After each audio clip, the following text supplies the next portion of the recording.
नमस्कार, मैं हूं विक्रांत यादव और आप देख रहे हैं आज का बाजार बुलेटिन।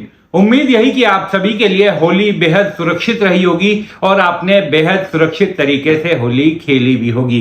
बहरहाल सोने चांदी और बाजार में मार्केट में ऐसा लग रहा है कि एक महासेल दिखाई दे रही है, क्योंकि बाजार में भी शेयर बाजार में भी गिरावट दिखाई दे रही है और सोने और चांदी में भी उस तरीके की तेजी नहीं है जिस तरीके की तेजी आमतौर पर युद्ध की स्थिति में कल्पना की जाती है। सोने में कल, अगर हम कल की बात करें, कल 1.61% की बढ़ोतरी दिखाई दी, माफ कीजिएगा, ये 0.57% की मामूली तेजी देखी गई और 5141 पर बंद हुआ। यानी भारतीय मुद्रा में अगर बात करें तो 1,61,000 के करीब ये बंद हुआ। तो परसों क्योंकि तेज बिकवाली रही थी और सोना 5107 तक चला गया था। 5200 पे एक रेजिस्टेंस लेवल है और ये कहा जा रहा है बार बार कि 5200 का जो रेजिस्टेंस लेवल है वो बहुत मजबूत लेवल है। अगर उसे पार करता है तो फिर सोना और तेजी से ऊपर जा सकता है। अगर हम चांदी की बात करें तो चांदी में भी कल बहुत मामूली तेजी देखी गई थी। 0.42% की तेजी थी, 83.55 पर बंद हुआ। भारतीय मुद्रा में अगर बात करें तो 2,62,000। हालांकि ये 96 तक एक बार बीच में गया था और उसके बाद ये वापस 83.55 यानी कि करीब करीब 0.42% की तेजी। हालांकि चीन में लगातार शॉर्टेज बनी हुई है और वहां पर 98.23 डॉलर प्रति औंस का भाव चल रहा था और जो काफी ज्यादा है। अगर हम यहां से 83 से बात करें तो कम से कम $15 से ज्यादा की तेजी वहां पर चीन में देखी जा रही है। एक जो बड़ा संकट दुनिया के सामने है कि क्या तेल की कीमतों पर असर पड़ेगा, क्योंकि स्ट्रेट ऑफ हॉर्मुज़ जो वहां पर रास्ता है, जिस तरीके जहां से 20% के करीब तेल आता है, प्रोडक्ट वहां से पहुंचता है, वहां पर पिछले 1-2 दिनों से लगातार तेल के जो शिप होते हैं उनकी आवाजाही पूरी तरीके से बंद है। हालांकि ये कहा जा रहा है कि 1-2 दिन में उसे खोल दिया जाएगा, लेकिन युद्ध अब एक विकट स्थिति में पड़ गया है, क्योंकि ट्रंप साहब का कहना है कि यह युद्ध 4-5 हफ्ते चल सकता है। हालांकि दोनों तरफ के आर्म्स एंड एम्यूनिशन का भयानक इस्तेमाल हुआ है, तो कहां से इतना आर्म्स एम्यूनिशन आएगा, इन सब चीजों पर बड़ा सवाल है। और ऐसा लगता है कि धीरे धीरे जो एग्रेशन, जो शुरू का एग्रेशन था, शुरू के 2-3 दिनों का, वो धीरे धीरे अब कम होता जाएगा। अगर ये कम होता है तो इसका असर मार्केट पर भी पड़ेगा, क्योंकि मार्केट जो है उस पर भारी गिरावट थी। अगर हम जापान की बात करें, भारी गिरावट, साउथ कोरिया में भारी गिरावट, ईयू, जर्मनी, इटली, सब जगह गिरावट देखने को मिली। भारत के बाजारों में भी गिरावट रही। निफ्टी 3.27% गिरा और 24,480 पर कल बंद हुआ था। सेंसेक्स में भी भारी गिरावट रही और 80,000 से नीचे वो चला गया, 79,116 की पर जाकर टिका और 1122 पॉइंट की गिरावट रही। अमेरिका में हालांकि एक चीज बड़ी शानदार देखने को मिली कि अमेरिका के बाजार में गिरावट सिर्फ 1% की रही, महज 1% की, और रिकवर भी उसने काफी कुछ किया। तो साउथ कोरिया में, जहां का मजबूत बाजार है, मार्केट है, वहां पर 20% के करीब की गिरावट रही। तो बड़ी गिरावट थी वहां पर 20% की। और ये तमाम जो कहा जाता है कि जिस समय ये जो गिरावट है, ये एक महा खरीद का भी मौका होता है कि आप अच्छे शेयर देखें और अच्छे शेयर खरीदें।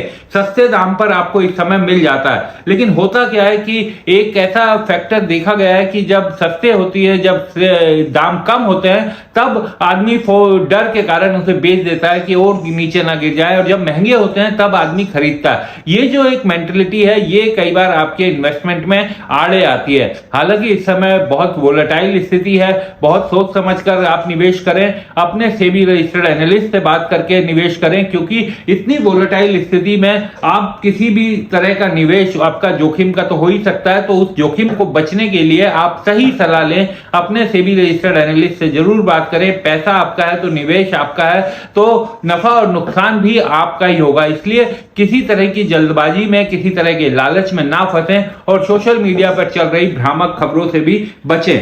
तो इस समय सबसे बड़ी चीज जो गोल्ड और सिल्वर की थी कहानी, जो आमतौर पर यह कयास लगाया जाता है कि युद्ध की स्थिति है तो एकदम तेजी से भागेंगे, वैसा फिलहाल नहीं दिखाई दे रहा। और सोने और चांदी में हल्की फुल्की तेजी और गिरावट, वोलेटिलिटी जो है वो यहां पर साफ दिखाई दे रही है। तो बहुत सोच समझकर अपना निवेश करें। और कल इस मसले पर हमने केडिया एडवाइजरी के अजय केडिया से भी बातचीत की थी, उनका भी आपको सुनना बहुत जरूरी है कि इस वर्तमान स्थिति को लेकर क्या वो कह रहे हैं। एक बार सुनिए। जियोपॉलिटिकल टेंशन जब भी बनता है तो कहीं ना कहीं हम देखते हैं सोने चांदी को सपोर्ट मिलता है। बट एक विचित्र चीज जो हमने देखी वो ये देखा कि इक्विटी मार्केट क्रैश है, जो बाकायदा होना ही चाहिए, लेकिन 2 दिन से हम सोने चांदी में गिरावट देख रहे हैं। आज एक्चुअली एक अपडेट ऐसी आते हुए दिखाई दी है जहां पे बताया जा रहा है कि ईरान, अभी तक पुष्टि नहीं हुई है उसकी, लेकिन कुछ रिपोर्ट के हवाले से ये अपडेट थी कि ईरान मान गया है कि हम लोग, सुबह मॉर्निंग में अपडेट आता है ईरान से, no talk with US, war can continue.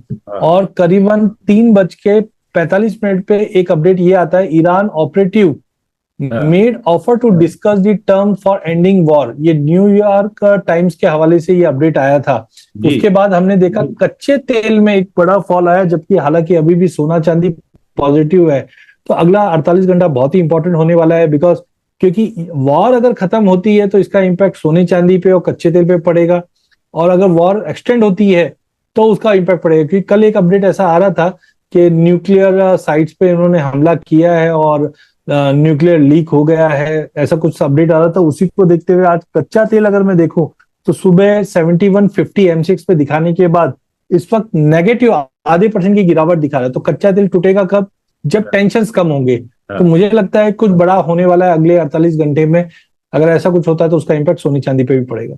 Sir, अगर वार जिस तरीके से अगर नहीं रुकता, अगर ये एस्केलेट होता है तो किस तरीके का असर, क्योंकि तेल को लेकर कल हिंदुस्तान की तरफ से भी खबर आई थी कि 15-20 दिन का रिजर्व बचा हुआ है, तो किस तरह का असर हमारे देश पर दिखाई दे सकता है? देखिए, अगर मान के चलते हैं कि वॉर अगर कंटिन्यू रहता है तो सोना चांदी एक्चुअली सपोर्टिव होता है। उसको दूसरे वे में लेते हैं कि अगर कोई लड़ाई चालू होती है तो जनरली डर होता है। डर में हम देखते हैं डॉलर और गोल्ड की डिमांड बढ़ती है और दोनों तेज होते हैं। और पिछले 10-12 दिन तक हमने ये माफ कीजिए, पिछले हफ्ते में हमने ये तेजी देखी थी क्योंकि डर बना हुआ था। लेकिन जिस ढंग से गिरावट आती है उसका एक रीडिंग ये भी है कि इक्विटी मार्केट में जब बड़ा फॉल आता है, लॉसेस होता है, तो आदमी क्या देखता है, जहां पे मुझे पैसा मिल रहा है वहां पे मैं प्रॉफिट बुक कर लूं। तो हो सकता है सोने चांदी में उसी की वजह से गिरावट आई है और मार्केट फिर से अब तेजी में आ चुका है।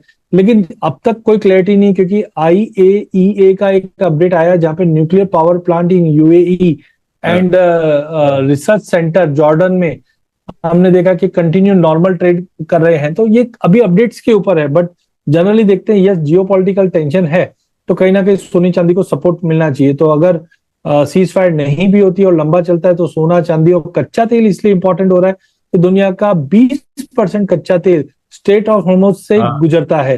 और ईरान का जो हम बोल सकते हैं एक बैटल पॉइंट वहां पे भी है। और ये चीज डोनाल्ड ट्रंप समझ चुके थे पिछले साल ही। आपको ध्यान हो तो पिछले साल भी जब ये लड़ाई हुई थी, इजराइल ने करीबन 12 दिन तक बम्बार्डिंग की थी ईरान पे और यूएस भी इन्वॉल्व हुआ था। तब ज्यादा एस्केलेशन नहीं लेके गए थे क्योंकि उनको भी डर ये लग रहा था कि अगर ईरान ने कच्चे तेल की सप्लाई रोक दी स्ट्रेट ऑफ हॉर्मुज से तो कहीं ना कहीं कच्चे तेल की वजह से पूरी दुनिया में अनसर्टेनिटी फैल जाएगी।